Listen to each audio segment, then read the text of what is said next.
What do you say we record this podcast in a single take and limit the edits that we do? Let's give that a shot. Today on the Hey, It's Kind of Early Says podcast, I'll be discussing what you can do about a potential TikTok ban in the United States. We'll be discussing YouTube improving their audio quality on YouTube proper and other stuff too, so go ahead and stick around. Let's start with the discussion about the potential TikTok ban in the United States, and then we'll explore what I think you should be doing to hopefully limit the potential damage of that ban. If you use TikTok in the US and you logged on the 18th of January 2025, you probably saw a pop-up message that said, hey, there are laws, we need to follow them. Therefore, you can't use this service. It is no longer available because we don't want to get fined into oblivion. All in all, the ban lasted 14 hours. President Trump at the time had not been sworn into office, but he stated that he would sign an executive order that would delay the ban by 75 days. That means that TikTok can continue to function and they would not receive fines for the time being. As of the 19th of January, so one day after the ban began, it is back up, it is back running. I think the app still hasn't made its way back into all of the app stores, maybe iOS, Android. I saw somewhere that the app wasn't back available for download, but if you have the app on your device, if you use the website, it should be available. This is good news for all the US-based TikTokers because some people were very, very upset, and I understand that completely. If you rely on TikTok for your income, if that is your main social media platform, losing access to that is probably very scary. So I understand why people were upset about it, why they were concerned about it, and I am sure they are all very happy now. I have access for 75 more days, and I am very glad for you. But let's talk about actionable items, what I think you should be doing to prepare for bans of any social media service that you rely on. Number one, if you make any kind of content, do not just upload that content, that video, that audio file, and delete it locally. I think you should be backing up at least the final copy of everything that you make locally.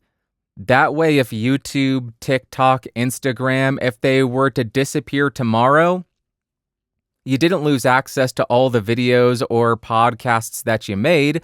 You still have them on your computer, on an external hard drive, so you can now just go upload those on a new service, and you haven't lost years of work. That's the first thing I think you should be doing. I know a lot of people do not do that, and when there are threats of bans or services go down, they say, oh my gosh, I don't have all the work that I put in. It's lost forever. So back your stuff up locally. I understand that is size intensive, that can take a lot of storage space. That's why I am saying at least back up the final copy. That's what I do with Podcastage. That's what I do with this podcast as well. I back up the final version. For this show, I also back up the audio, the raw audio, so I can go back and adjust it if I need to, but I think that is incredibly important, and that's something that a lot of people don't think about because they assume these services will always be there. Nope.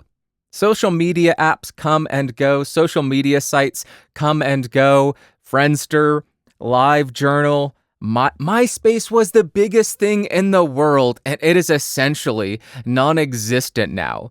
So number one, back up your stuff. Number two, cross-post your content to multiple platforms.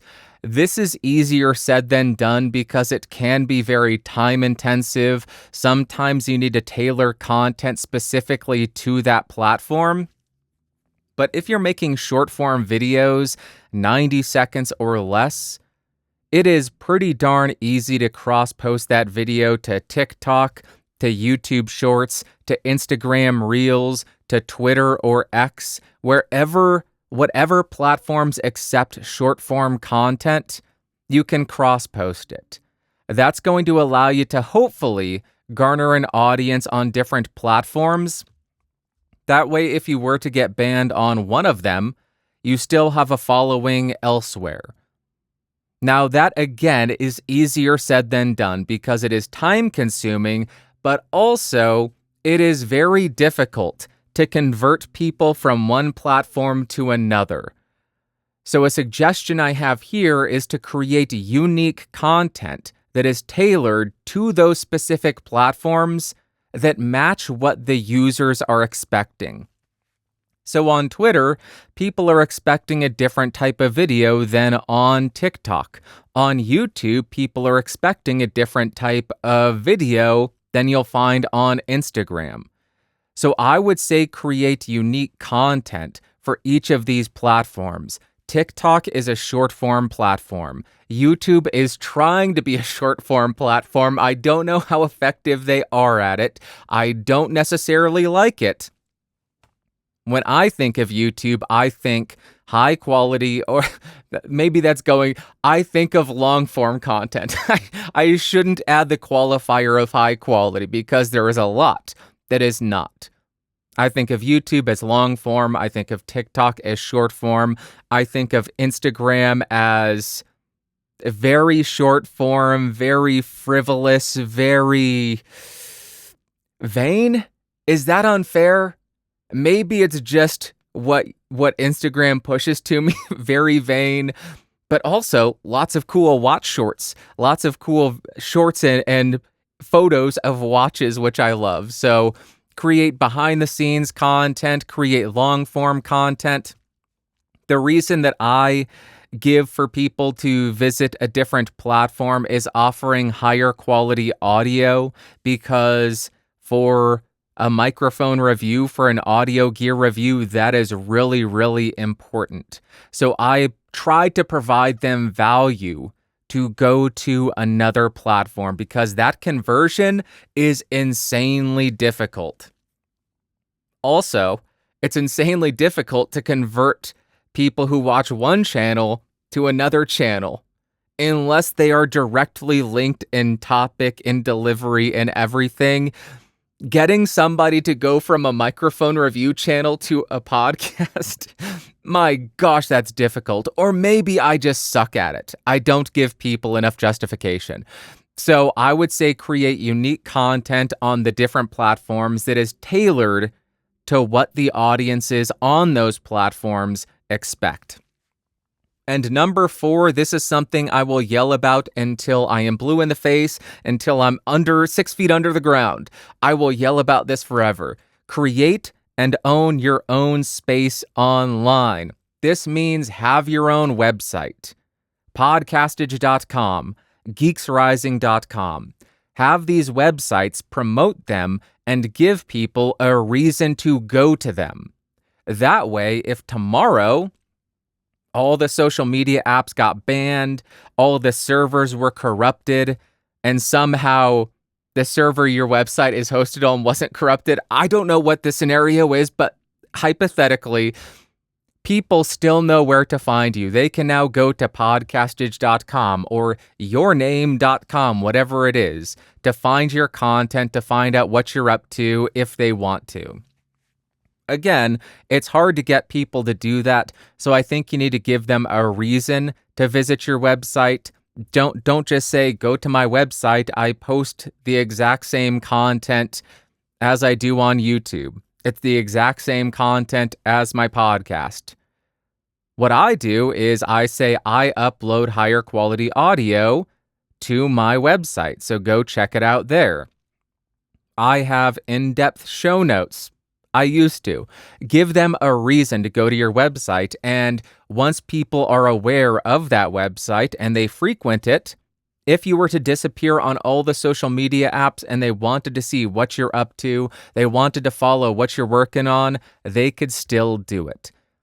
I will link 2 articles in the description in the episode notes. It is a Forbes article discussing the TikTok ban, and then there's a Verge article talking about the executive order which delayed the TikTok ban by 75 days.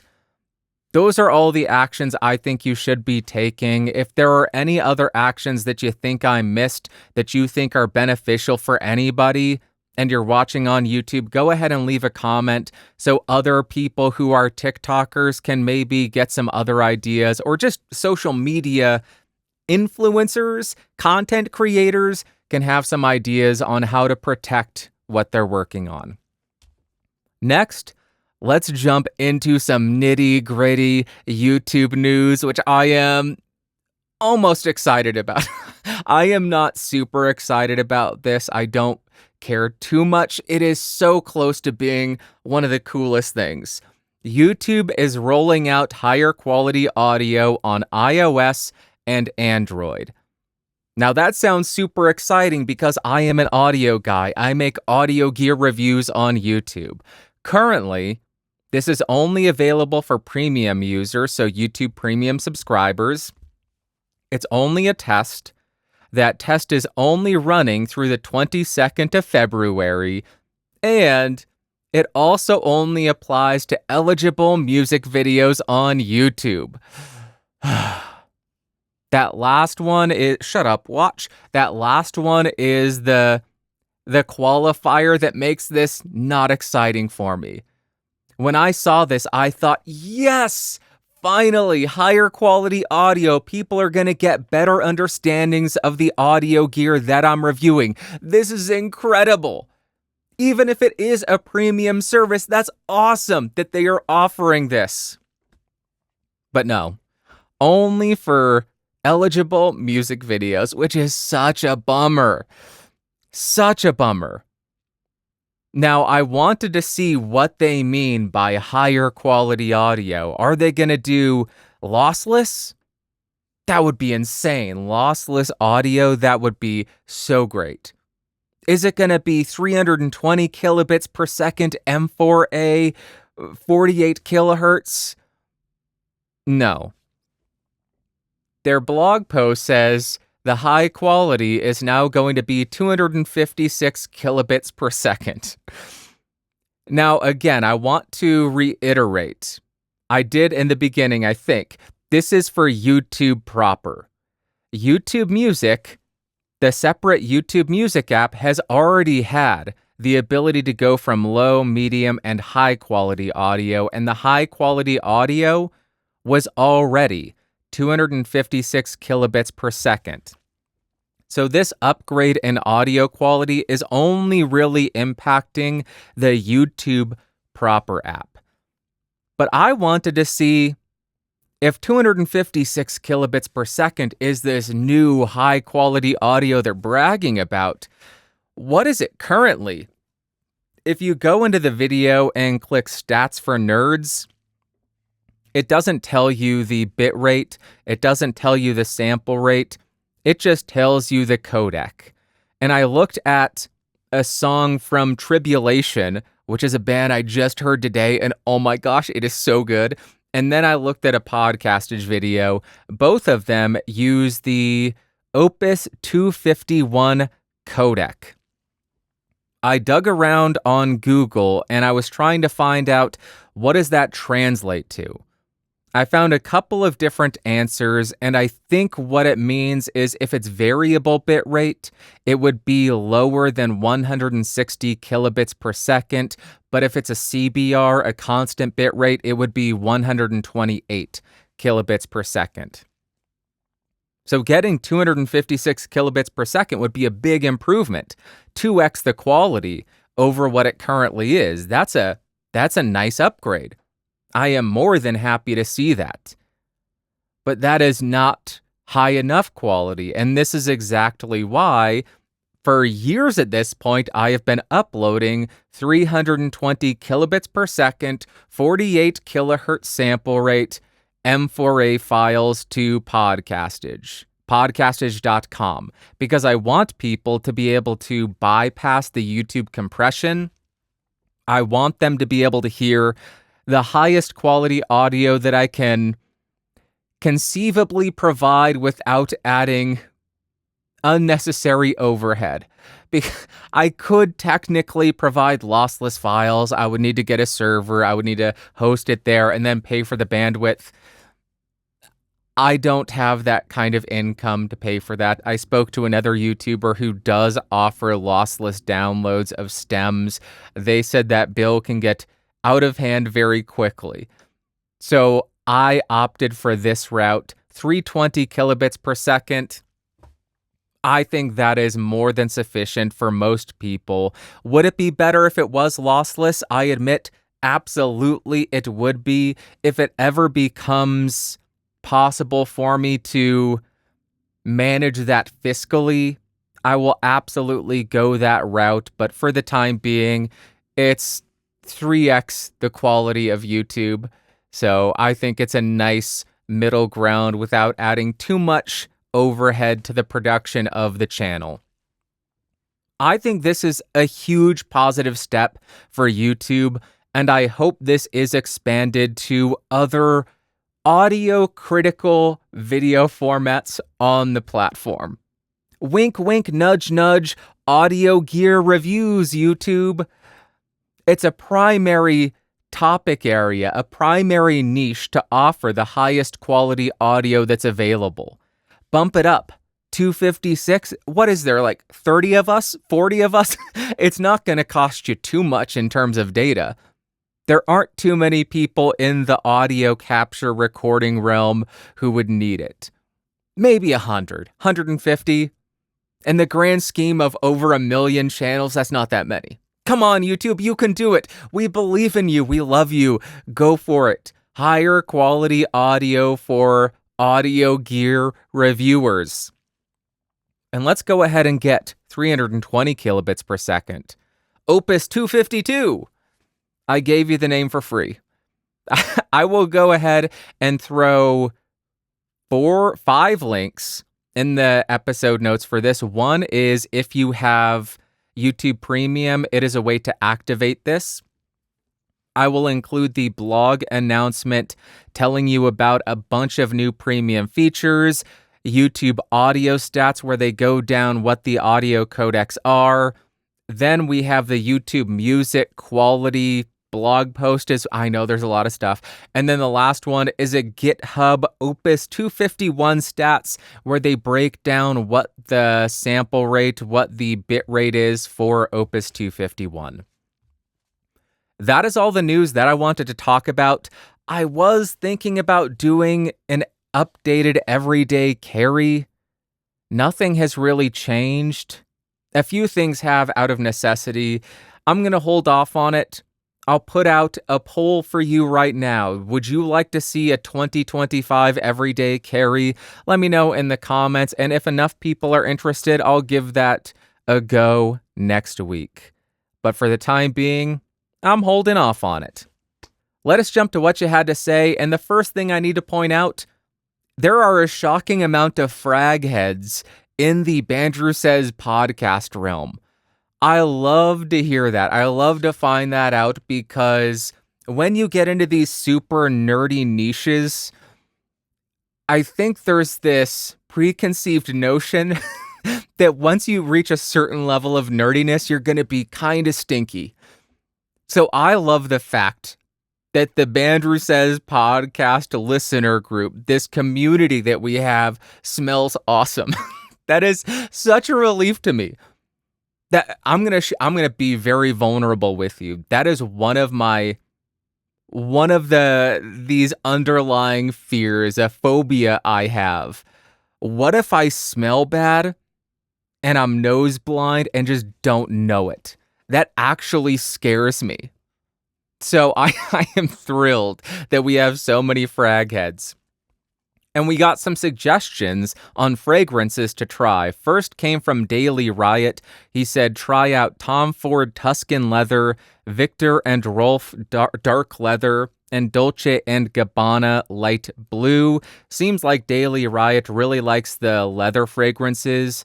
Based on the leather that I tried, I didn't like it. it would need to have a lot of other components to it to make it more appealing to me, because I don't want to smell like a dead cow. I don't want to smell like a leather jacket. I'm not rugged enough to smell like that. I need to smell like the beach because I am just a wimpy little fish boy, even though I don't even like fish. It doesn't make any sense, does it? We have some recommendations from Mega Metallafan. He says, Garlon L'Homme Ideal. I have never smelled that. I have never looked up the scent profile of that, but if you have used that, I would love to hear what you think of it. Then we got a lot of recommendations from Oscar W. He says, why did I write down IDM? It's PDM. Parfums de Marly Layton, Aqua de Parma Colonia Pura, Tom Ford Oud Wood, Boss Bottled Paco Rabanne 1 million Privé. Those are the fragrance cologne recommendations that I received last week. Awesome to hear from you. And again, I am so glad that the BSP community smells good. If we ever have a meetup, I have gone to 1 or 2 card tournaments, and I used to go to a gaming shop, and the stereotypes are true. And it is very unsettling. So I'm glad to know if we ever have a meetup, it will smell great. Then we have a comment from Eric Dano, and he says, so, is there a reason why the TLM 107 is better than the 103? Eric, thank you very much for the comment. I really appreciate the question. The TLM 103 and 107 do have different sound profiles. They have different frequency responses. In the review, I do compare the 107 to the 103, so you'll be able to hear that later this week. I should have it done this week. So you'll hear what the difference in sound profile is. But the big difference between the 103 and the 107 is the 103, it's cardioid on the polar pattern, has no switches, no filters, no high-pass filters, no pads. It is just a bare bones. What you see is what you get. The 107, on the other hand, has 5 different polar patterns: omnidirectional, wide cardioid, hypercardioid, and figure 8. 2 pads, -6 and -12 dB, and 2 high-pass filters, 40 Hz and 100 Hz. So if you just need a cardioid microphone, if you don't need the high-pass filters, if you don't need the pads, and you prefer the sound, or you at least like the sound of the 103, you can save $300 and go with that. But if you are looking for a microphone that has those multiple polar patterns, if you want the pads, if you want the high-pass filters, if I'm not mistaken, this is the cheapest way to get that from Neumann. Hello, Neumann. Yeah, I don't think there are any other cheaper Neumanns that offer. Why did I become a Bostonian for a second? I mean, I grew up in Boston for that one word, offer. I think this is the most affordable. I'm not going to call it affordable. It is the lowest priced. I am struggling with words today. It is the lowest price offering from Neumann that offers that feature set. That is why you would choose this over the 103, or if you just prefer the sound of this over the 103 and you have the budget. Next, we have a comment from Mike Bauer 69, Noise 17. He says, curious on the topic of collecting, how many guitars do you have? Mike, thank you very much for the comment. I really do appreciate it. I had to think about this because I don't have some of the guitars here. Technically, I think I have 4 functioning electric guitars and 2 acoustics. The acoustics, the Taylor Big Baby, that is my oldest guitar. I've had that since 2003. I use that to just noodle around on and write some stuff sitting in my living room. Then I have the Taylor Builder's Edition 517E. I think that's the model. That's a loaner from Taylor, and that's what I use to record with. because it just records so well. It sounds incredible. And I don't noodle around with that all the time because I don't want to have to wipe it down and just baby it every single time I pull it out. I beat up my guitar, so I am careful with that one. For the electrics, I say functioning because I have a Les Paul Studio that was smashed on stage. It's in many pieces. I should find that case and share that with you. It is a sad thing to see. And then I apparently had a Fender Strat that is in pieces. I don't know how I got it. I don't know when I got it. I don't think I ever played it, but it's a Fender Strat in pieces. The functioning guitars are a Fender 72 Tele Deluxe reissue with EMGs in it. They had to build out a housing for it because the EMGs are standard humbuckers, I believe, while the 72 Deluxe reissues pickups are jumbo. And it's a funky setup because you have to remove the pick guard, pry it up, and then there's a battery, and it's terrible. That was my replacement after the Les Paul Studio got smashed, and I don't really use that much anymore. I have a Gibson Les Paul Studio back there. I bought that after a couple of years using the Tele. I don't love it. I realized I do not love Les Pauls. I just don't like how they feel in the hand. The neck is just uncomfortable to me. I am not the hugest fan of the tone. I like dark-sounding microphones. I like smooth-sounding microphones. You would expect me to like that same character on the guitar. I just think it ends up sounding a bit too muddy, so I don't love that. Then I have the Ernie Ball Music Man, which I use not as much anymore, but that's what I got to commemorate and celebrate 100,000 subscribers. I love that thing. When I got that, I put my hand on it. I bought it sight unseen from Sweetwater. Risky move. Do not do that.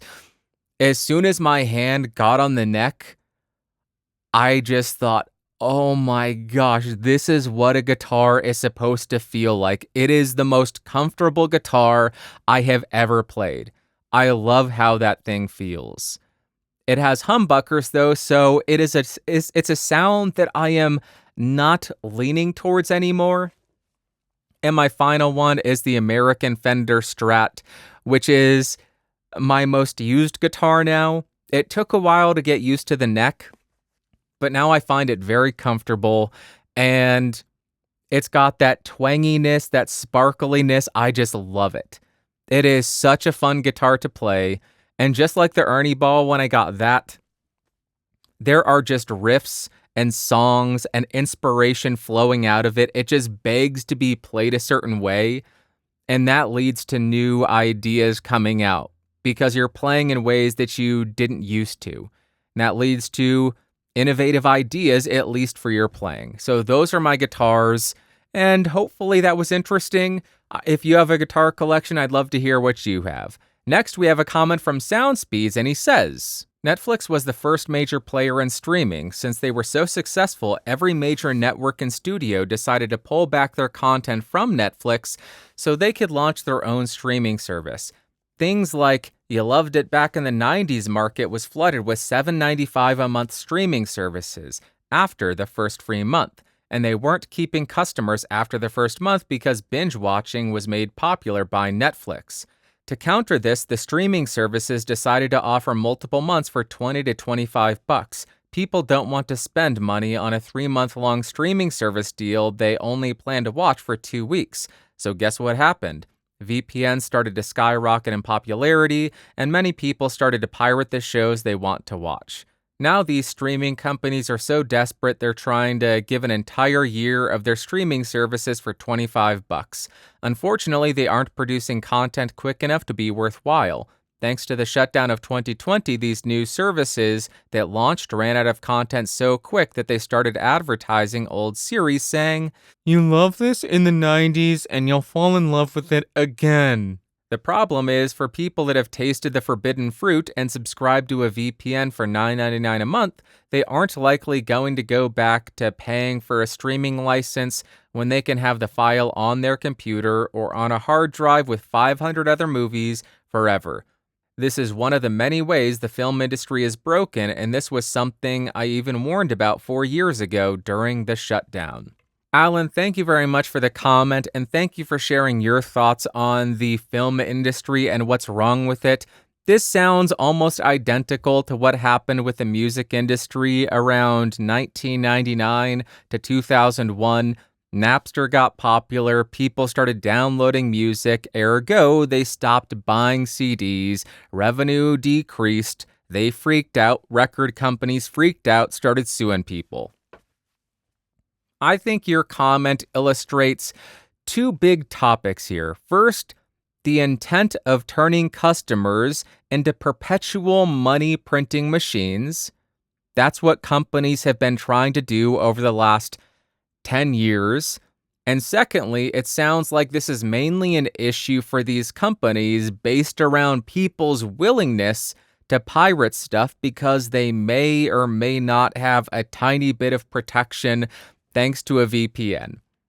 First, if you want to turn a customer into a perpetual money printing machine, you need to offer them value to justify them giving you money every single month, or you need to become so necessary in their life that even though they don't want to give you money, even though the value is no longer really there, they are still going to give it to you because they need access to it.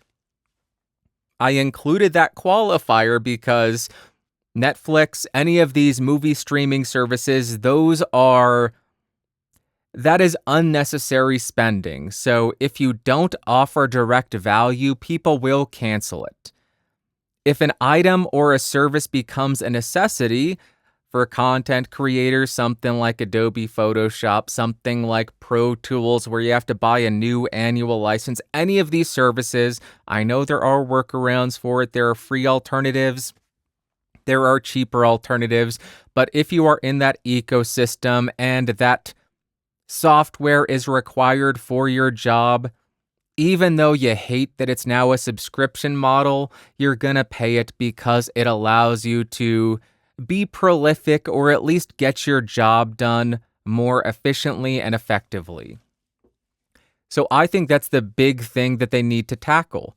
If they want to turn people into perpetual money printing machines, meaning here's a customer, we want them to give us money every single month, you need to ensure that you are offering them value every single month so they can justify that recurring expense, that recurring payment coming directly out of their account.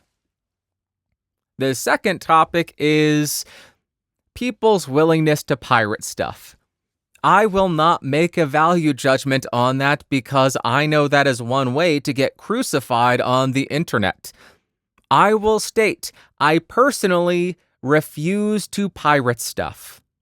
If there is a way to support a creator, support a filmmaker that I like by buying their content, buying their songs, buying a CD, buying a physical DVD, I'm going to do that because I want to ensure that there is more of that art that I appreciate, more of that art that I like.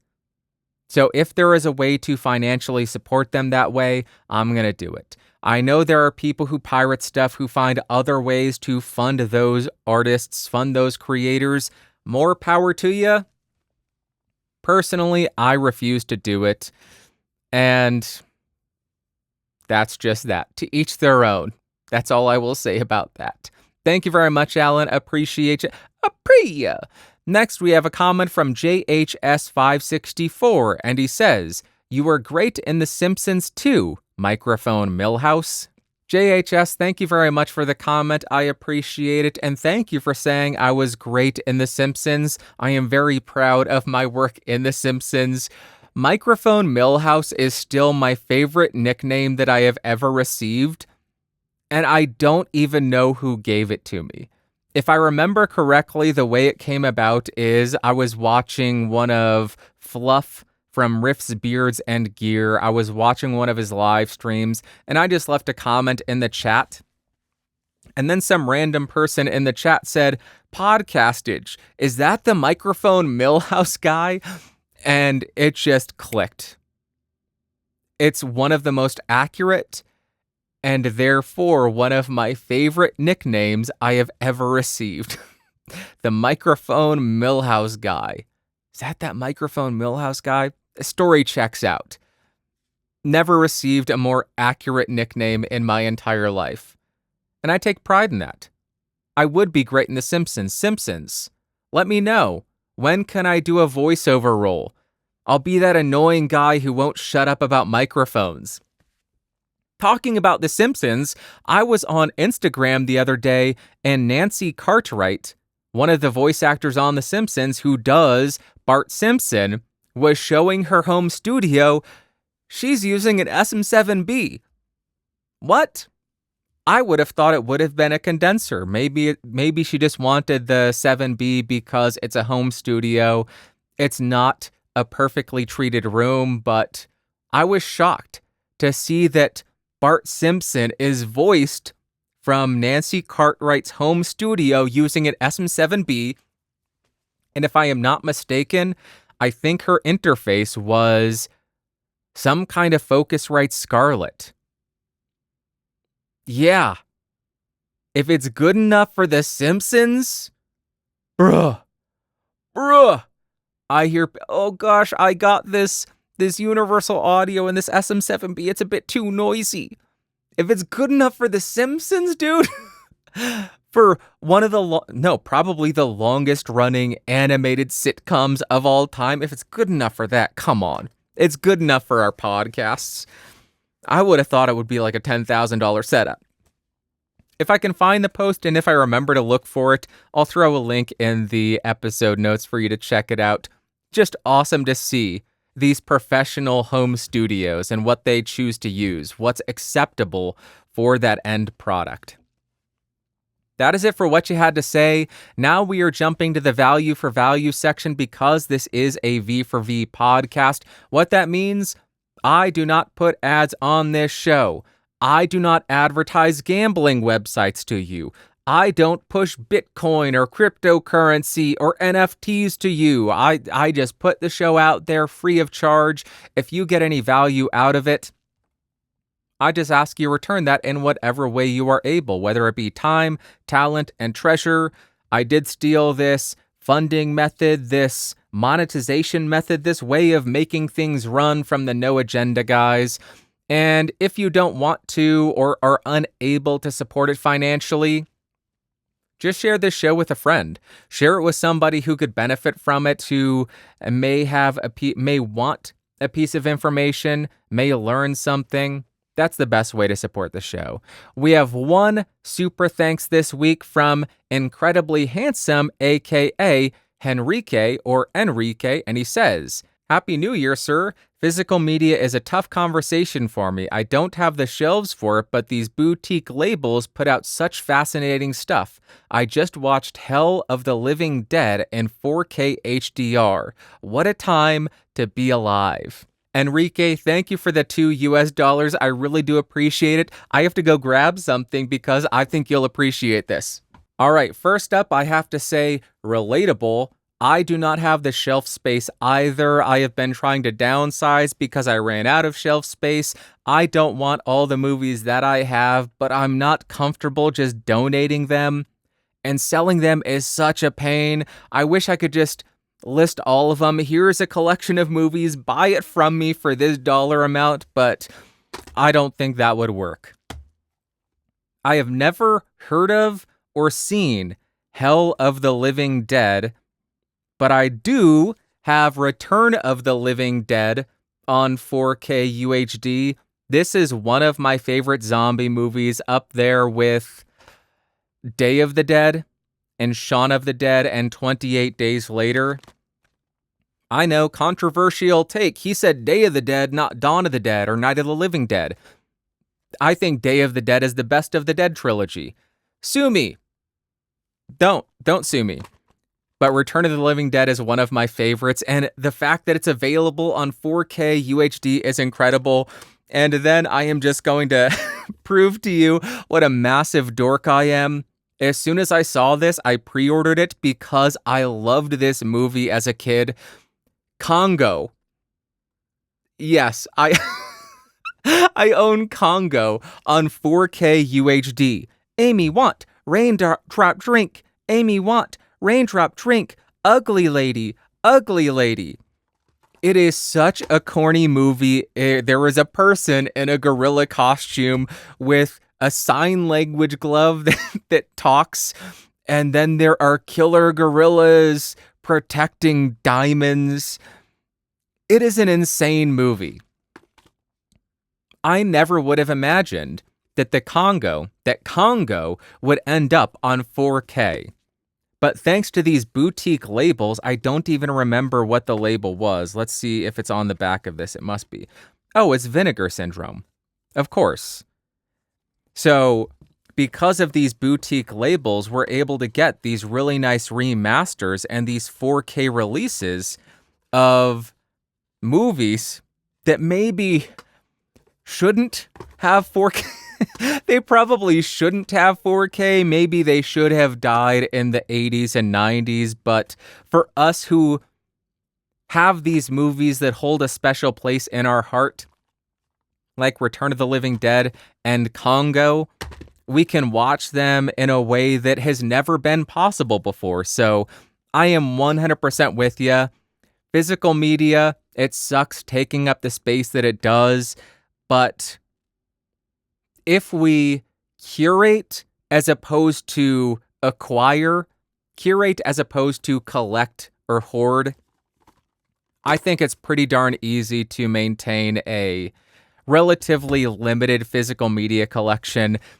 I just need to get around to actually downsizing all the other stuff that I just bought because I was in this, I need a collection. I need to have a library of physical media. And that's stupid. I don't. I just need the physical media that I want to revisit over and over again. Enrique, thank you very much for the $2 super thanks. Thank you for sharing your thoughts. And if you are looking for video podcasts or podcasts about movies, I will throw a link to Enrique's channel in the episode notes and description. I have finally found time to watch, I think, 3 or 4 episodes. It is hilarious. And his co-host is a complete and utter menace to society, driving around with ice on his car. He's a psychopath. He is an absolute psychopath who is, get him off the road. That's going to wrap up this week's episode of the podcast. Let me know if you do want to see an updated 2025 Everyday Carry. Those are always fun to make, but nothing really significant has changed other than a few necessities. So let me know, and if enough people want it, I'll do it next week. I hope you have an amazing Sunday, Monday, Tuesday, Wednesday, Thursday, Friday, Saturday. Next Sunday, I will be back. I will be talking at you, with you, about something, and about you, and for you. I love you. Talk to you next week. Bye-bye. Whoa. Whoa. Boop.